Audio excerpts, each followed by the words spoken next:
नमस्कार फ्रेंड्स, मैं रचना शुक्ला अपने चैनल एस्ट्रोलॉजर पामिस रचना शुक्ला में आप सभी का स्वागत करती हूँ। फ्रेंड्स, आज हम बात करेंगे आपके और आपके घर के बारे में। इट मीन कस्टमाइज या पर्सनलाइज वास्तु के बारे में। आज हम बात करने वाले हैं भाग्यांक नंबर 7 की या लकी नंबर 7 की। पिछले वीडियोस में हमने देखा कि भाग्यांक कैसे निकाला जाता है, भाग्यांक क्या होता है और 1 से लेके 6 नंबर वालों का भाग्यांक के अकॉर्डिंग उनका एंट्रेंस क्या होना चाहिए, उनके घर का नंबर क्या होना चाहिए। और सबसे मुख्य बात कि आपका भाग्यांक आ रहा है 1 से लेके 9 के बीच में, तो क्या ये आपके लिए शुभ है कि नहीं है। भाग्यांक शुभ है कि नहीं, इसको कैसे चेक करते हैं, या ये प्लैनेट शुभ है कि नहीं है, या ये नंबर शुभ है कि नहीं है। आज हम इसी टॉपिक पे बात करेंगे कि आज 7 नंबर के एट्रीब्यूट्स जानेंगे, उसके लक्षण जानेंगे या उसके वाइब्रेशंस देखेंगे कि वो हमारे लिए कितने सूटेबल है। फ्रेंड्स, सबसे पहले भाग्यांक क्या होता है, इसका मैंने पिछले वीडियो में एक्सप्लेन किया कि भाग्यांक या मूलांक कैसे निकाला जाता है। प्लीज़ आप उसे फॉलो करिएगा, पूरे वीडियो को देखिएगा। इवन आप इसमें से ये भी देख पाएंगे कि आपका जो भी 1 से लेके 9 तक का प्लैनेट है या भाग्यांक है ये आपके लिए शुभ है कि नहीं है। आप अपने प्लैनेट के सिचुएशन समान लक्षणों से भी आप इसे चेक कर सकते हैं। तो चलिए स्टार्ट करते हैं। भाग्यांक आपके भाग्य का वो अंक है जो आपके डेट ऑफ बर्थ, मंथ और ईयर का जोड़ होता है, जो कि आपको आपके भाग्य से कनेक्ट करता है। ये आपके कर्म का भी नंबर होता है। भाग्यांक डिफरेंट प्लैनेट की यात्रा करते हुए आपको आपके भाग्य के नंबर के साथ कनेक्ट करता है। अगर आप अपने भाग्यांक के साथ लेकर चलते हैं तो लाइफ में आपको हेल्थ, वेल्थ और प्रॉस्पेरिटी आपके लाइफ में इन्हेंस होगी। ठीक, ये आपका भाग्यांक है। दूसरा कि 7 नंबर के बारे में बात करेंगे तो 7 नंबर का जो ग्रह होता है वो होता है केतु ग्रह को रिलेट किया जाता है, केतु ग्रह को। और केतु ग्रह का जो डायरेक्शन होता है वो साउथ वेस्ट डायरेक्शन होता है, जिस डायरेक्शन को बोलते हैं स्थिरता का डायरेक्शन, मतलब कि जो कभी चेंज ना होना।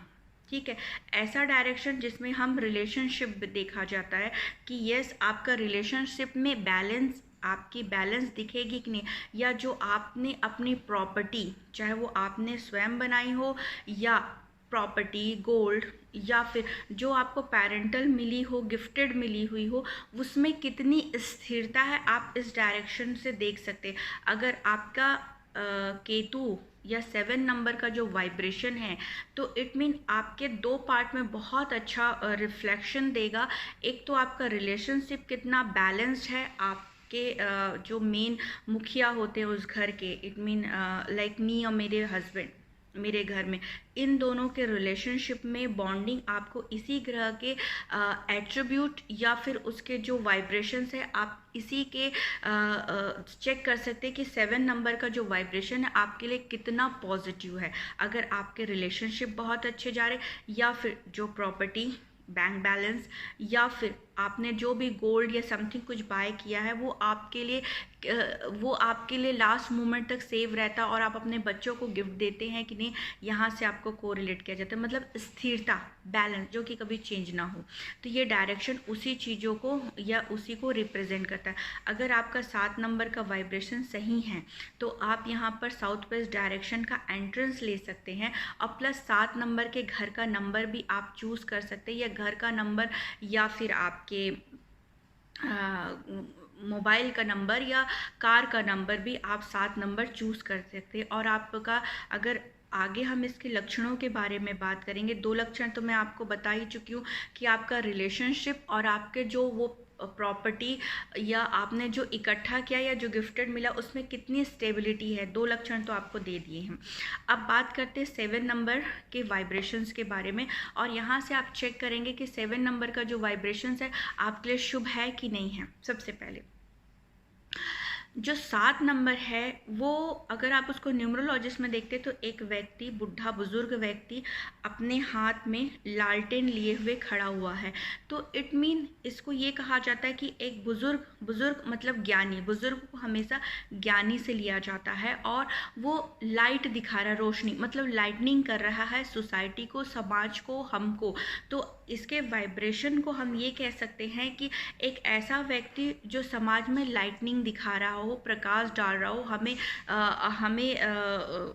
कुछ ज्ञान, उपदेश, नॉलेज दे रहा हो, इसको इस तरह से। अब बुजुर्ग का मतलब जो ज्ञानी व्यक्ति होता है, ओल्ड जो कि एक्सपीरियंस को कैटेगरी में रखा जाता था, जितना ओल्ड उतना अच्छा एक्सपीरियंस।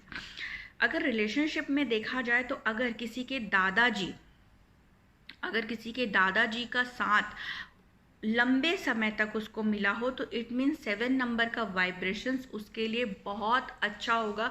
अगर उसके दादाजी का साथ उसको बहुत अच्छा मिला हो, दादाजी, नाना जी, अपने बुजुर्गों का उनके साथ रहा हो। कभी कभी ऐसा होता है आजकल के टाइम में कि दादाजी थे पर वो कहीं और रहते थे और ये कहीं, बच्चे कहीं और, तो इट मीन उनके वाइब्रेशन में कमी आ गई। फिर भी ये चेक कर सकते हैं कि दादाजी का साथ मिला हो तो इट मीन 7 नंबर का वाइब्रेशन क्लियर। ये थर्ड सिम्टम्स है। फिर चौथा इसे कैसे लिया जाएगा? एक तो ये केतु ग्रह स्वामी के नेचर को सबसे पहले समझते हैं कि एक छाया ग्रह का मतलब होता है कि शैडो प्लैनेट है। ये जिस ग्रह के साथ बैठेगा या जिस राशि मतलब जिस नंबर के साथ ये बैठता है उसी में अपने आप को जेल कर लेता है और उसी के हिसाब से अपने आप को एक्ट करता है।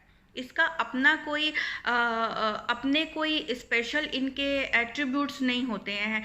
जब इसे देखा जाता है ये अपने आप को उसमें से जेल कर लेते हैं। ये छाया ग्रह की कैटेगरी में आते हैं। छाया ग्रह मतलब केतु जो कि सर वाला हिस्सा, और ये नीचे जो धड़ के नीचे है, आपके नेक के नीचे है, ये आपका होता है Ketu. It means no brain, ठीक है, नो हेड, नो सेंस वाला इंसान, उसके पास सेंस या हेड नहीं है, ऐसा व्यक्ति के साथ इसको कोरिलेट किया जाता है।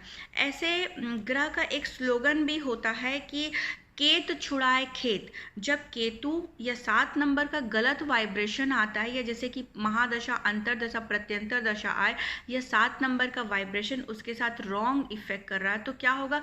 आपको जॉब से, सिटी से, कंट्री से, घर से आपको छुड़ा देता है, आपको वो चीज़ चेंज करना पड़ता है। एक और स्लोगन है, मीत ना मिला मन का। ऐसा व्यक्ति का एक स्लोगन और रहता है, मीत ना मिला मन का। तो दो चीज़ें इसके साथ बहुत चलती है। अगर आपके साथ ऐसा कोई होता है कि जब कोई, और ये ऑपरेशंस फ्रीक्वेंटली कराता है। केतु को अगर एनिमल में देखा जाए तो डॉग के साथ भी, केतु और राहु को डॉग के साथ भी बहुत कोरिलेट करते हैं, क्योंकि इनके जो छाया ग्रह मतलब जो चीज़ हम नहीं देख पाते वो चीज़ें, वो अदृश्य शक्ति या कुछ समथिंग स्पेशल इनको रहता है कि रात में भी देख सकते हैं, और प्लस वो चीज़ें भी देखने की शक्ति रखते हैं जो हम नॉर्मली नहीं देख सकते हैं। इट मीन ये ग्रह इतने अगर एक्टिव हैं तो वो चीज़ें भी। कभी कभी आप किसी व्यक्ति के लिए सुने होंगे कि कुछ होने वाला है, चाहे वो शुभ हो या अशुभ हो, वो उनको दिखने लगता है, उनके सेंस ऑर्गन्स जीवित हो जाते हैं, और वो जो आने वाली बुरी या अच्छी घटना, अगर 7 नंबर का वाइब्रेशन अच्छा है तो उसको पॉजिटिव चीज़ें दिखना शुरू होगी। अगर 7 नंबर का वाइब्रेशन गलत है तो उनको हर नेगेटिव चीज़, मतलब अपने लाइफ में कुछ नेगेटिव होने वाला या फैमिली में, तो उनको ऑटोमेटिकली उनको ये सिम्टम्स आने लगेंगे कि हाँ कुछ ऐसे ड्रीम्स या अजीबोगरीब वहम या पूर्वजों, भूत प्रेत दिखना, क्योंकि ये इसको भूत प्रेत या समथिंग भी कोरिलेट किया जाता है। और अगर कभी कभी अचानक अपने मन में बड़बड़ाना, या हम देख सकते हैं, इस तरह से भी कई लोग बोलते हैं। तो अगर बहुत ज़्यादा इसका नेगेटिव इफेक्ट है तो ऐसे लोग बहुत ज़्यादा ड्रीमी हो जाते हैं, बहुत कुछ इनको वहम हो जाता है।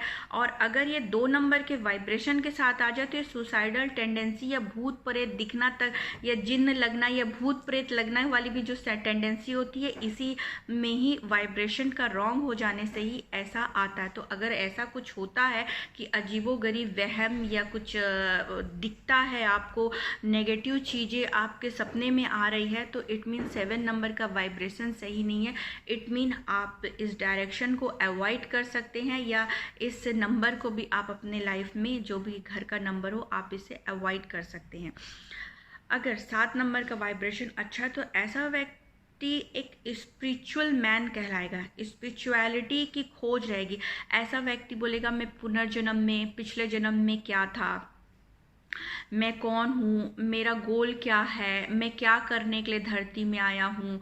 ये इस तरह की जो अगर बातें पूछता है कि मेरे जीवन का उद्देश्य क्या है, मेरा लक्ष्य क्या है, मैं क्यों, क्या पैसा कमाने के लिए आया हूँ या किसी की सेवा करने के लिए आया हूँ, मुझे कुछ बड़ा करना है। जैसे कभी कभी आपने देखा होगा कि कई बड़े बड़े संत होते हैं, वो घर छोड़ के बाहर आध्यात्म के वर्ल्ड में चले जाते हैं या रिसर्च के वर्ल्ड में चले जाते हैं। जैसे नासा में भी कई वैज्ञानिक जैसे देखते, तो कुछ इनकी खोज रहती, अतृप्त आत्मा कुछ खोजना चाहते हैं, तो एक उसी कैटेगरी में कि ये छोड़ के चले जाते हैं कुछ खोजने के लिए कि इनके बियॉन्ड क्या है, जो चीज़ें इनके लाइफ में मिली है उससे आगे बढ़ के खोजना। तो कभी कोई घर छोड़ के बाहर चला जा रहा है कुछ भी चीज़ के लिए, कुछ खोज के लिए, या मैं क्यों पैदा हुआ, क्या क्वेश्चन है, कभी कोई सोचता रहता है ना, तो ये इसी के वाइब्रेशन, 7 नंबर के वाइब्रेशन का इफेक्ट रहता है। अगर इसका पॉजिटिव वाइब्रेशन है तो ये जो केतु या 7 नंबर है वो स्मोक मतलब ऊपर उड़ जाना, ग्रे कलर को रिप्रेजेंट करता है, ग्रे, तो ऊपर उड़ जाना या फ्लैग को, अगर वाइब्रेशन बहुत अच्छा है तो ऐसे देखे होंगे कई मिनिस्टर्स होते हैं या कई ऐसे पॉलिटिशियंस, या आप देखे होंगे, या फिर बड़े बड़े जो लोग होते हैं उनके कार में, उनके घर में झंडा फहरता है। जैसे कि कई स्पिरिचुअल आपने देखा होगा, बड़े बड़े संत महात्माओं का घर या मठ होता है या आश्रम होता है उनके घर में, या बड़ी बड़ी मंदिर, या हर देश में झंडा फैलता है, उस झंडे को अपन केतु कहते हैं। अगर केतु का वाइब्रेशन या 7 नंबर का वाइब्रेशन पॉजिटिव, तो उसके घर में उस लेवल तक, मतलब उसके घर में झंडा फहरेगा, उसको वो ऑनरशिप मिलेगा, उसके लिए झंडा फहरेगा, वो झंडा फहराएगा। इट मीन ये अगर वाइब्रेशन सही है तो इस कैटेगरी तक उसको लेके जाता है कि उसका एक फ्लैग रहेगा। कभी कभी एक पॉलिटिकल, हर पॉलिटिकल के अपने एक फ्लैग होते हैं इस तरह से, या एक लोगो होता है लाइक इस तरह से, ये इसी चीज़ को रिप्रेजेंट करता है कि इसकी अपनी एक आइडेंटिटी होती है। दूसरा, इसको इस तरह से भी देख सकते हैं केतु को कि आपको आपके दादाजी का सुख मिला, और अगर आप देखें तो आपके पुत्र का सुख मिला कि नहीं मिला। अगर केतु या 7 नंबर का वाइब्रेशन अच्छा है तो इनको अपना पुत्र सुख जरूर मिलता है ओल्ड एज में या यंग एज में। इनके बच्चे मेल चाइल्ड और इनको काफ़ी सुख प्रदान करते हैं अगर 7 नंबर का वाइब्रेशन अच्छा, अगर अच्छा है तो फिर आप 7 नंबर का हाउस या फिर आप अपना घर का नंबर रख सकते हैं। आगे देखेंगे कि अगर कई लोगों को मोक्ष की प्राप्ति के लिए इसको बहुत केतु को कनेक्ट किया जाता है, क्योंकि केतु गुरु के हिसाब से चलता है, और ये कि इसका ये भी एक उद्देश्य रहता है कि मैं क्यों आया, कैसे आया, लोगों के लिए अच्छा करना, या कभी कभी ऐसा होता है कि ये संन्यास की ओर निकल जाता है, आध्यात्म की ओर निकल जाता है, या लाइटनिंग करने का काम करते हैं, तो इसको मोक्ष की कैटेगरी में भी रखा जाता है कि अगर इसका पॉजिटिव एंगल रहा या पॉजिटिव वाइब्रेशन रहे तो ऐसे व्यक्ति को मोक्ष मिलता है। और जैसे एक एग्जांपल लेते हैं, स्वामी विवेकानंद को ले लीजिए या गौतम बुद्ध को ले लीजिए, जो कि गौतम बुद्ध एक राजा थे, एक किंग थे, बट कहीं ना कहीं उनके गुरु और केतु 7 नंबर का वाइब्रेशन आया, और वो मैं कौन हूँ, मैं क्यों आया हूँ, मेरे जीवन का उद्देश्य क्या है, और उसके बाद वो घर छोड़ के बाहर निकल गए और उन्होंने बहुत साधना की, मेडिटेशंस किया, और उनके बाद उनको आज पूजा जाता है। तो कहीं ना कहीं इसमें पॉजिटिव 7 नंबर का वाइब्रेशन है। पर जब ये नेगेटिव होता है तो ऐसे व्यक्ति घर छोड़ के निकल जाते हैं, इनको जॉब से छोड़ना ही पड़ता है, इनको अपने घर को छोड़ना ही पड़ता है। कभी कभी ऐसा होता है ना कि किसी कारण से लोगों को अपना घर छोड़ना पड़ता है, जॉब छोड़ना पड़ता है, कंट्री छोड़ना पड़ता है, सिटी छोड़ना पड़ता है, एरिया छोड़ना पड़ता है, मतलब कॉलोनी छोड़ना पड़ता है किसी कारणवश, चाहे वो पॉजिटिव हो चाहे नेगेटिव। तो ये भी 7 नंबर के वाइब्रेशंस को रिप्रेजेंट करता है। ऐसे व्यक्ति में खोज करने की एक प्रवृत्ति रहती, अंदर एक खोजी प्रवृत्ति रहती। अब चाहे उनके जॉब से रिलेटेड रख दीजिए कि इनके जॉब में कुछ खोजना है, जैसे एक डॉक्टर भी 7 नंबर के वाइब्रेशन से बनता है, क्योंकि डॉक्टर भी एक खोज करता है शरीर के हिडन चीज़ों को। चाहे वो एक एस्ट्रोलॉजर की कैटेगरी में रख दीजिए, वो भी एक खोज करता है, एक ऐसी चीज़ जो भगवान और आपके बीच के जो लिखी हुई है उन चीज़ों को, चाहे वो पामिस्ट हो, आपके जीवन के अंदर के रहस्य को खोजना, या फिर आप वकील ले लीजिए, या किसी भी चीज़ को आप ले सकते हो जहाँ साइंटिस्ट हो, या ऊपर उड़ने वाली चीज़ें जैसे होती हैं, आप उनसे भी को रिलेट कर सकते हो। ऐसे लोग एनिमल लवर भी होते हैं, और अगर एनिमल से, डॉग से स्नेक बाइट वगैरह हो रहा है या हार्मफुल होता है कोई, जैसे कभी किसी कारणवश कोई एनिमल ने किसी इंसान को हार्म कर दिया हो, काट दिया हो, तो ये भी 7 नंबर के गलत वाइब्रेशंस, रॉन्ग वाइब्रेशंस के कारण भी केतु के खराब ये 7 नंबर के वाइब्रेशंस का कम होने से इस तरह की एक्टिविटी लाइफ में होती है कि कोई एनिमल बाइट या एनिमल से इनको नुकसान हुआ होगा। तो फ्रेंड्स, अगर किसी व्यक्ति का मूड बहुत स्विंग होता है तो वो मस्ट टू मस्ट अपना 7 नंबर के हाउस को अवॉइड कर दे, या फिर उनके क्या नाम है एंट्रेंस को अवॉइड कर दे। अगर ये वाइब्रेशंस अच्छे हैं तो आप चेक करिए आपके रिलेशनशिप में जो आप कमा रहे हैं उसमें आप कितना इकट्ठा कर पा रहे हैं, कितना आप जोड़ पा रहे हैं, तो ये भी 7 नंबर की स्टेबिलिटी को।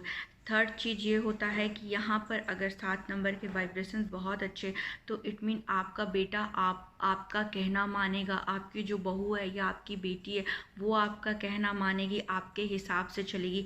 ये भी 7 नंबर की वाइब्रेशन है, और इट मीन गुड वाइब्रेशन हुआ तो इट मीन ऐसा पोस्ट या ऐसा लाइफ में सम्मान जो कि झंडा ऊपर फैलता है, फहराया जाता है। वैसे ही आपका नाम भी आपके जाने के बाद भी, इट मीन जब तक आप हैं it's well and good, but आपके जाने के बाद भी कभी कोई किसी का सवाल होता है कि हमारे जाने के बाद क्या हमारा नाम बना रहेगा इस दुनिया में। ऑफ कोर्स अगर 7 नंबर का पॉजिटिव वाइब्रेशंस आपके साथ है तो जीवन के साथ भी और जीवन के बाद भी ये आपकी पॉलिसी चलती रहेगी। सेम केतु का 7 नंबर का वाइब्रेशंस कि इस धरती में और धरती के जाने के बाद भी आपको उसका वाइब्रेशंस और उसकी पॉजिटिविटी आपकी लाइफ में आती रहेगी। तो फ्रेंड्स, आज के लिए इतना ही। मेरे पूरे वीडियो देखिएगा इस सीरीज़ से, इससे ये पता चलेगा कि कौन से डायरेक्शंस या कौन सा नंबर आपके लिए सूटेबल होगा। ज़रूरी नहीं कि जो आपका भाग्यांक या मूलांक है आप उसी से ही रिलेटेड रखें। इससे आप ये भी पता कर सकते हैं कि आपके 9 प्लैनेट के वाइब्रेशंस लक्षणों के माध्यम से आपके लिए कितने शुभ हैं और अशुभ हैं, आप ये भी चेक कर सकते हो। मेरे वीडियो को प्लीज़ शेयर करिएगा, सब्सक्राइब करिएगा मेरे चैनल को, और मुझे भी मोटिवेट करेगा अपने कमेंट के थ्रू में। और आपने समय दिया, वीडियो देखा, thank you so much. God bless you all.